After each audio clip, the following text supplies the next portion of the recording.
드디어 어린 양이 임봉된 그 인을 떼기 시작했습니다. 말씀드렸죠? 역사를 진행하는 두루마리가 있고 거기에 하나님께서 안팎으로 빽빽하게 당신의 계획을 다 적어 놓으셨다고. 그런데 그게 임봉이 되어 있어서 그게 펼쳐지질 않으니까 진행이 안 되고 있는 거예요. 그 안타까움에 바로 요한 사도가 울었다. 그랬더니 그 요한 사도의 그 부르짖음과 또 많은 성도들의 그 금향로에 담긴 향, 그 기도가 응답되어서 드디어 인을 떼게 된 겁니다. 자, 그런데 그 인을 이렇게 떼기 시작하면서 네 생물 중에 하나가 우레소리 같이 외치는 말이 오늘 말씀에 나와요. 근데 그게 중요합니다. 인을 뗄 때 그 네 생물 중에 하나가 우레소리 같이 큰 소리로 외치는 말이 나오는데 이게 중요해요. 왜냐하면 이것이 바로 일곱 인, 일곱 나팔, 일곱 대접으로 이어지는 이 놀라운 장면을 말해주는 이 요한계시록 말씀의 핵심 메시지거든요. 그렇게 그 모든 것을 말하는 그 핵심 메시지가 바로 그 소리이기 때문에 이게 중요합니다. 우리 1절 말씀을 같이 한번 읽겠습니다. 1절 함께 읽습니다. 내가 보매 어린 양이 일곱 인 중에 하나를 떼시는데 그때 내가 들으니 네 생물 중에 하나가 우레소리같이 말하되 오라 하기로. 여기서 네 생물 중에 하나가 우레소리같이 말하는 것이 바로 뭐예요? 뭐라고 말했습니까? 오라라고 말합니다. 오라. 그리고 이것은요, 인을 뗄 때마다 네 번째까지 계속 반복되는 거예요. 인을 뗄 때가 되면 오라, 이게 외쳐지는 거예요. 자, 이 오라는 누구한테 하는 말이냐? 즉, 이 말은 무슨 의미를 갖고 있는 것이냐? 우선 문맥상 그냥 본다면요, 이것은 말을 타고 나오는 그 말탄 자들을 부르는, 그래서 말탄 자들아 와라 라고 말하는 것처럼 보입니다. 즉, 하나님께서 당신의 역사를 진행하는 그 진행자들을 호출하는, 부르는 어떤 그런 말이다 라고 볼 수가 있는 거죠. 자, 그런데 그렇게만 보지 않고, 그것도 몸을 맞겠지만 그렇게만 보지 않고 또 다른 각도에서 볼 수 있는 것이 있어요. 근데 그것이 뭐냐면요, 원래 이 오라라는 이 말, 우리말 성경에는 오라 이렇게 돼 있잖아요. 그런데 다른 고대 사본에서는요, 이게 그냥 오라가 아니라 바로 와보라로 기록되고 있어요. 영어로 표현하면 come and see예요. 와보라, come 이것만이 아니라 come and see예요. 와보라로 기록되고 있다는 것 때문에 그렇습니다. 자, 여러분, 와보라 어디서 들어본 것 같지 않으세요? 뭔가 익숙하지 않습니까? 혹시 아니어도 그냥 익숙하다고 그러셔야 합니다. 왜냐면 우리는 알아야 되거든요, 이걸요. 이거는요, 요한복음 1장 39절에서 예수님이 요한의 제자였던 안드레와 또 다른 제자를 향해서 하신 말씀이에요. 그들이 있을 때 예수님이 뭐래요? 와봐라, 와보라 그랬어요. Come and see 이렇게 말씀하셨어요. 그리고 또 요한복음 1장 46절에서 빌립이 나다넬을 향하여 예수님을 소개하면서 와보라 이렇게 말했거든요. 성경에 굉장히 의미 있게 나온 그런 말이에요. 결국은 이 말은 무슨 얘기냐? 하나님께서 당신의 놀라운 역사를 행하시면서 그것을 가지고 당신의 사람들에게 확고한 메시지를 주실 때마다 사용하는 전형적인 표현. 그러니까 하나님은 지저분하게 일일이 설명 안 하세요. 막 설득하지 않으세요. 여러분, 전도할 때도 보면요, 진짜 전도하는 사람은 막 이렇게 설명하지 않아요. 막 우리 교회 뭐 얼마나 좋은 줄 알아, 우리 목사님 얼마나 잘생겼는 줄 알아, 막 그런 얘기 하지 마세요. 그랬다가 왔다가 실망하고 돌아가면 어떡하려고 지금 그런 막 근거 없는 이야기를 하시겠어요? 그건 세일즈맨들이 하는 거지. 하나님 역사를 하는 사람들은 뭐라고 말해요? 와 보라 이렇게 말해요. 네가 그러니까 설명할 필요가 없는 거예요. 왜냐하면 진짜 역사가 일어나고 있으니까. 그러니까 정말 자신감 있게 강력한 어떤 그런 선포, 이게 바로 와보라예요. 이게 하나님이 당시 사람들 앞에 정말 주시는, 당시 역사를 행하시면서 주시는 아주 가장 강력한 말씀, 그거예요. 이게 지금 여기 사용되고 있는 거예요. 그러니까 여기 이 오라라는 말은요, 누구한테 주신 말씀이다? 요한 사도에게 주신 말씀. 말 타는 자들 오라는 얘기가 아니라 요한 사도에게 준 말이에요. 와보라. 그렇죠?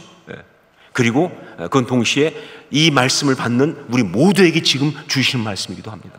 와보라라고. 예. 여러분 들으셨어요? 지금 와보라라고 말씀하시는 것? 예, 말씀이 나왔잖아요. 오라라고. 그게 우리한테도 하는 말씀이에요. 여러분, 우리 주님은 지금 당신을 사랑하는 사람들에게 종말론적인 신앙을 가지고 종말론적인 상황을 아름답게 살아가야 될 당신의 정말 귀한 사람들에게 너무나 중요한 어떤 그런 메시지를 주시려고 지금 이 장면을 펼치고 있는 거예요. 그러면서 말씀하시는 겁니다. 와 보라라고. 이거 보라고 라고 지금 이야기하시는 거예요. 결국 이건 뭐냐? 지금 오늘 말씀은요, 우리 하나님의 당신의 사랑하는 사람들을 향한 영적 초대입니다. 우리 하나님이 당신 사람들을 영적으로 초대하는 거예요. 이 귀한 메시지를 보여주시겠다고, 와서 체험하라고 그렇게 부르시는 영적인 초대예요. 여러분, 이 초대는요 수많은 신앙의 사람들이 다 받았어요. 이 초대 안 받은 사람이 없어요. 정말 모든 믿음의 사람들이 다 받았던 그 초대고요, 우리가 반드시 우리 주님으로부터 들어야 될, 받아야 될 그런 초대이기도 하다 하는 것이죠. 예, 바로 그 초대에 응답하면서, 그러면서 바로 하나님의 그 비밀들을 갖다가 우리가 보고 들어야 되는 거예요. 이게 중요한 신앙의 이야기입니다. 정말 신앙생활 잘하려면요 다른 거 없어요. 하나님이 보라는 걸 보고 하나님이 들으라는 음성을 들으면 되는 거예요. 그런데 만일 우리가 하나님이 보라는 걸 보지 못하고 하나님이 들으라는 음성을 듣지 못하고 오히려 마귀가 보라는 데를 보고 그리고 마귀가 들려주는 음성을 듣기 시작하면 망하는 거예요, 그게. 근데 우리가 얼마나 많이 거기에 넘어가는지 몰라요. 제가 DTS 받으면서 영적 전쟁 강의 들을 때 가장 충격받고 놀랬던 그 어떤 은혜 받았던 내용 중에 하나가 뭐냐면, 제가 몇 번 여러분하고 얘기했지만 그 딘 셔먼이 얘기하면서 말했던 것 중에 이런 말이었어요. 내 생각은 다 내 생각이 아니다. 내가 생각한다고 다 내 생각 아니다. 그러면서 하니까 내가 생각하는 것 중에도 마귀가 집어넣은 생각이 있다는 거예요. 내가 느끼는 느낌 중에도 마귀가 집어넣은 느낌이 있다는 거예요. 근데 우리가 그 생각을 하기 시작하면, 그 느낌에 빠지기 시작하면 마귀에게 넘어가는 거예요. 여러분, 치열한 영적 싸움은 바로 거기서 일어나고 있는 거예요. 무슨 소리입니까, 목사님? 어떻게 우리가 내가 생각하는데 마귀 생각을 할 수 있냐? 많죠. 뭐 가장 대표적인 게 뭐예요? 예, 생각할수록 열받네. 그거 아니에요? 아니 그게 어떻게 내 생각이에요? 생각할수록 열받는데 생각할수록 화가 나네. 예. 난 지금 이 느낌은 용서 못해. 여러분, 얼마나 많이 우리가 마귀의 음성을 듣는지 몰라요. 얼마나 많이 마귀의 느낌을 받는지 몰라요. 그래서 이게 정말 힘든 거예요. 그런데 신앙은 뭐냐? 상황이나 모든 것이 그냥 마귀가 그냥 그야말로 그 스테레오 사운드로 말이죠, 돌비 시스템으로 틀고 있어요. 옆에서 막 그냥 망했다, 죽었다, 힘들다, 막 그냥 너 끝났다, 막 이래도 있겠냐, 뭐 재미없지, 막 그렇게 막. 얘들이 아주 음향 시스템이 괜찮아요. 완전히 돌비 시스템으로 틀고 있는데, 그런데 그 가운데서 탁 엎드려가지고 기도하는 가운데 저 밑에서도 세밀하게 들려오는 하나님의 음성을 듣는 거예요. 내가 너 사랑한다. 그러면서 저 구석에서 보이는 하나님의 그림을 보는 거예요. 캄캄한데 새벽이 보이니까, 답답한데, 그런데 정말 아름다운 어떤 그런 어떤 그 역사의 여명이 보이니까, 지금 정말 빈들 같은데 하늘이 열리면서 어마어마한 하나님의 판타지를 보니까 말이에요. 그게 신앙인 거예요. 전 여러분이 그럴 수 있길 주의 이름으로 축원합니다. 예, 신앙의 중요한 포인트는 와보라 라는 하나님의 그 음성 앞에 가서 보고 듣는 거예요. 예. 자, 여기 요한복음이 바로 그렇게 시작되고 있습니다. 특별히 그 구조가 어떻게 되냐면요, 4 더하기 3 구조로 되어 있어요. 그러니까 앞에 4가지와 뒤에 3가지 이렇게 되어 있어요. 그래서 4 더하기 3 구조로 되어 있어요. 그러니까 4가지의 비슷한 내용의 그룹이 나오고, 그 다음에 이어서 다른 3가지 이야기가 펼쳐지는 그런 식으로 되어 있어요. 일종의 어떤 그런 그 반복같이 보이지만 7 인도 그렇고 7 나팔도 그렇고 7 대접도 그렇습니다. 그런데 결정적 차이는 뭐냐? 그럼 똑같은 거지? 아니요. 갈수록 긴박해져요. 이게 우리가 종말론적으로 역사를 봐야 돼요. 그러니까 뭐냐? 인 떼는 거는 이렇게 딱 붙어있는 인복을 떼는 거잖아요. 그런데 나팔은 그것보다 훨씬 더 강력하죠. 나팔은 불어 제끼니까. 대접은 이건 완전 급박합니다. 한번 부으면 멈출 수가 없이 그냥 붙는 거예요. 그래서 갈수록 긴박해지는 거예요. 예, 바로 이런 식으로 역사의 종말을 향하여 지금 이 시간은 가고 있다는 거예요. 그것을 지금 이 요한계시록에 보여주고 있어요. 자, 이 3가지의 7개의 역사 가운데 가장 먼저 나오는 것이 인을 떼시는 건데, 자, 그렇다면 그 인을 뗀다는 것은 어떤 의미를 갖고 있느냐, 어떤 내용이냐, 그 중에 먼저 이 처음 4가지의 인을 보도록 하겠습니다. 뭐 구조가 이렇게 나눠져 있으니까 그렇게 보는 게 맞을 거예요. 처음 인은 어떤 내용이냐, 4가지는 그걸 뗄 때마다 말탄 자들이 나옵니다. 말탄 자들이. 보면 첫째 인을 떼니까 어떤 말탄 자, 흰 말을 탄 자가 활을 갖고 나와요. 흰 말을 탄 자가 활을 갖고 쫙 나와요. 두 번째 인을 딱 떼니까 뭐예요? 붉은 말을 탄 자가 칼 갖고 나옵니다. 세 번째 인을 떼니까 검은 말을 탄 자가 저울을 들고 나타나요. 네 번째 인을 떼니까 청황색 말을 탄 자가 나오는데 그 이름이 사망이다, 이렇게 되어 있어요. 이게 처음 인을 뗀 4개의 인의 이야기예요. 여러분, 이거는 구약에서 가장 신비로운 어떤 그 환상을 많이 얘기한 예언서가 스가랴거든요. 스가랴. 스가랴의 1장 7절부터 11절, 또 스가랴 6장 1절 8절 나오는 이야기하고 비슷합니다. 거기도 말이 4마리가 나오는 게 나오니까 거기서 가져온 것이라고 볼 수가 있어요, 이야기가. 자, 그런데 결국은 여기서 말하는 이 말을 탄, 이 4말을 탄 사람들은 무엇 하는 사람들이냐? 흰 말 탄 사람, 붉은 말 탄 사람, 검은 말 탄 사람, 청황색 말 탄 사람, 뭐 하는 사람들이냐? 다 뭐예요? 심판하는 사람들. 심판하는 사람들. 자, 구체적으로 어떤 내용의 심판을 하느냐? 우선 첫 번째, 흰 말을 탄 자가 활을 가지고 멸류관을 쓰고 나온 것은요, 바로 국제 전쟁을 말합니다. 예, 하나님이 이 땅 역사 가운데 심판을 보내시는데 그 심판을 행하시는 하나님의 심판 중에 하나는 전쟁이라는 거예요. 하나님은 국제 전쟁을 통해서 역사를 심판하신다 하는 것을 보여주시는 거예요. 그 다음에 붉은 말을 탄 자의 이야기는요, 바로 내란, 혁명, 폭동, 폭력을 말합니다. 또 하나, 하나님이 역사를 심판하시는 건 뭐냐? 예, 내부에서 폭력이 난무하면서 사람들을 막 죽이고 살인하고 테러를 하는 걸 말하는 겁니다. 이게 또 하나의 어마어마한 심판. 앞으로 갈수록 더 심해질 수 있는. 4절을 보면 이게 확실히 알 수가 있습니다. 4절 말씀 한번 같이 읽겠습니다. 4절 함께 읽습니다. 이에 다른 붉은 말이 나오더라. 그 탄자가 허락을 받아 땅에서 화평을 제하여 버리며 서로 죽이게 하고 또 큰 칼을 받았더라.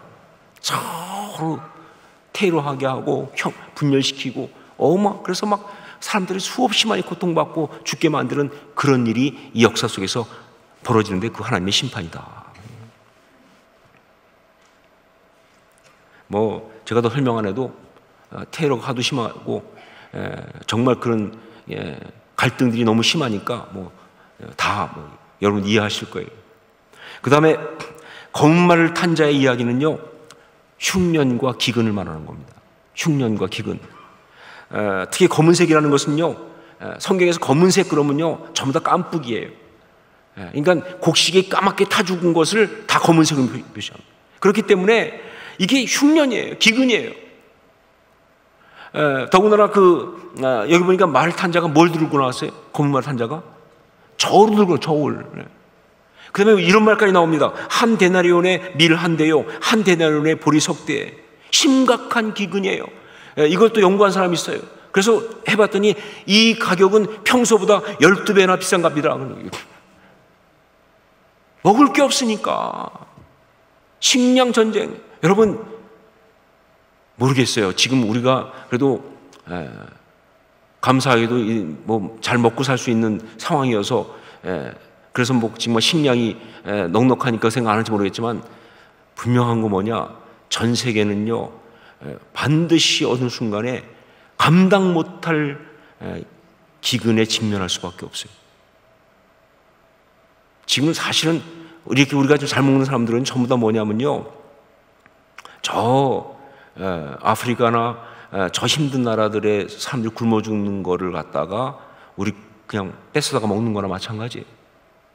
그러니까 세계에서 일부만 배 터지게 먹지 아직 지금도 분명히 많은데 이게 다가 문제 뭐냐? 지금 무리하게 땅에서 소출을 가져가기 때문에 이게 어느 순간에 땅이 소출을 멈춰버릴지 모르는, 그러니까 그냥 마구 그냥 갖다 뽑아 먹는 거예요.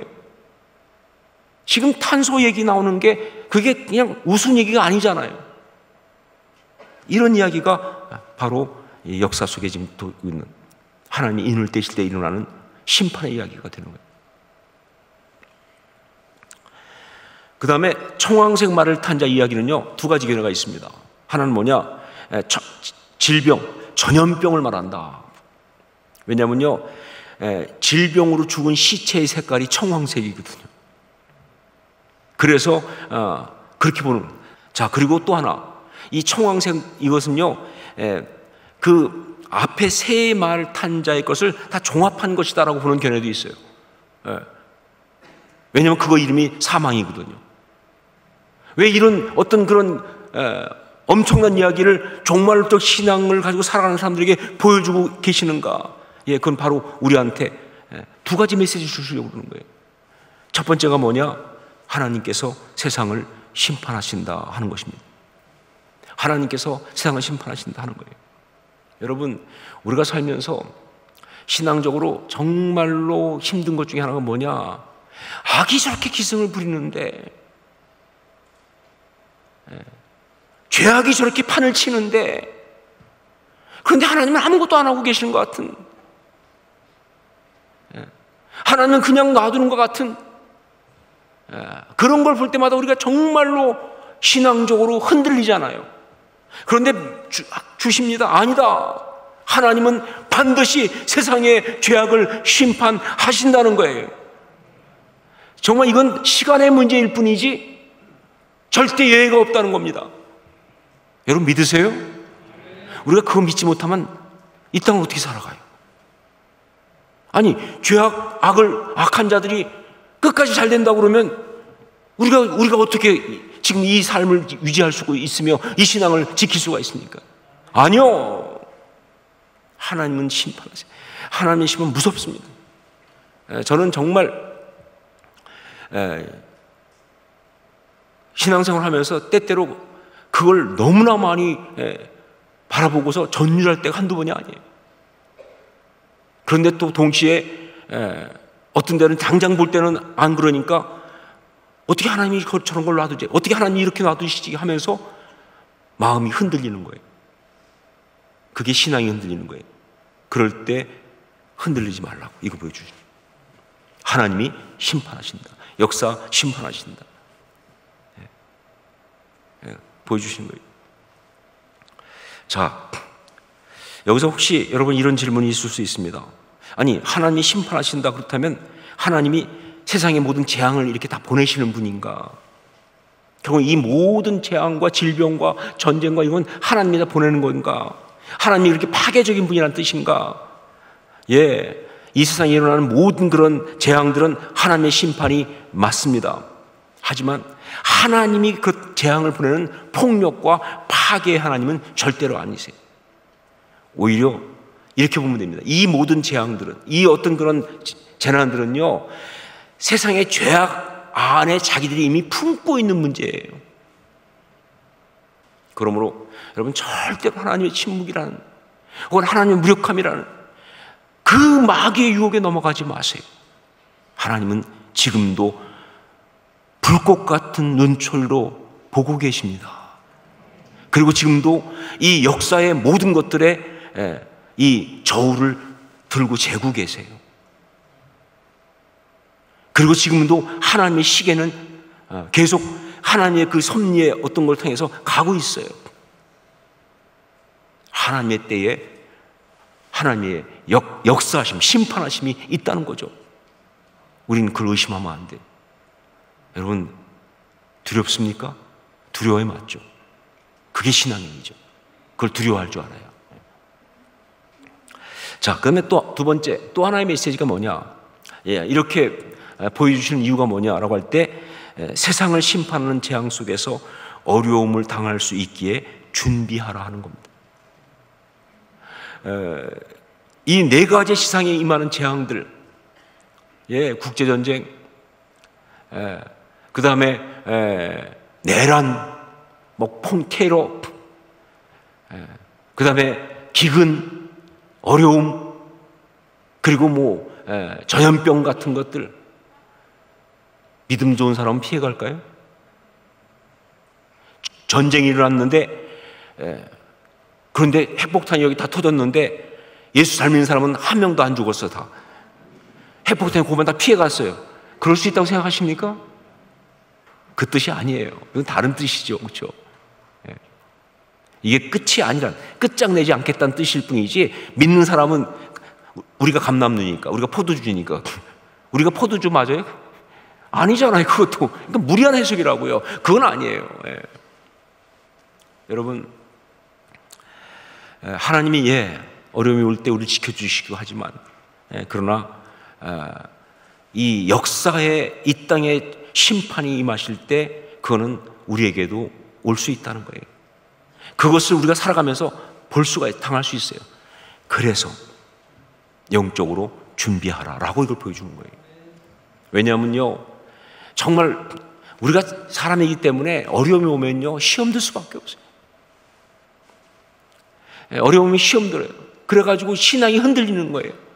근데 여러분, 우리는 알아야 될 것이 있어요. 내 삶에 다가오는 어려움이라든가 우리 주변에 오는 어려움이 결코 하나님이 나를 버리셨다는 뜻이 아니에요. 하나님의 역사가 진행될 뿐이에요. 지금요. 그 가운데 내가 있기 때문에 그걸 함께 당할 뿐이에요. 그러니까 우리는 그 순간에 믿음을 잃어버리고 흔들리고 그럴 것이 아니라, 하나님, 정말 하나님의 역사가 진행된 것을 내가 믿사오니 이 모든 것을 견디게 하옵소서. 이게 맞는 마음이에요. 마음 잃어버리지 말라는 거예요. 신앙 잃어버리지 말라는 거예요. 영적으로 당황하지 말라는 거예요. 네가 버텨줘야 한다. 그래야 하나님이 역사를 행하시니까. 이런 이야기로 이것을 보여주시는 거예요. 여러분, 전 여러분이 언제나 하나님의 특별한 영적인 초대를 받아서 하나님이 보여주시는 그 하나님의 섭리와 그 하나님의 역사하심을 보고 듣고 체험하는 그런 믿음의 사람이 다 될 수 있기를 주님 축원합니다. 특별히 종말론적인 상황에서 이 역사의 종말 향해 지금 가고 있잖아요. 이런 것들을 정말 우리가 믿음으로 보고 이 시대 가운데 비록 좁은 길이지만 그러나 하나님의 섭리가 진행되는 걸 믿고 바라보고 그 가운데 참 믿음의 사람으로 살아가는 우리 모두가 될 수 있기를 주님으로 축원합니다. 이것이 바로 계시록적 신앙이다 하는 것이죠.